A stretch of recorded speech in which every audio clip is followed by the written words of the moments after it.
7,800 रुपये नफा अ, ब, क या तिघांना अनुक्रमे 2, 4, 4, 7 या प्रमाणात वाटल्यास अ चा वाटा किती? पात्र कोणकोणते सांगा?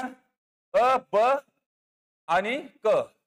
मग आता यांचाच नफा कसा आहे सांगा? 7,800 का नाही?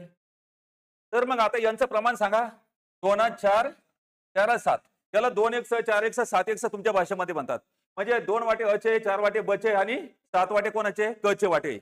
तर मग आता यांच्या वाट्याची बेरीज करायची, याच्या खाली आदळायची. एक वाटा निघन म्हणजे एक चं नाव निघन.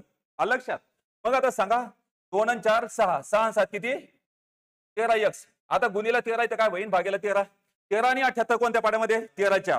मग आता 13 1 13 ते सकम 78. उचलायचे 2 शून्याचा दशंत याचा एक वाटा किती आला सांगा?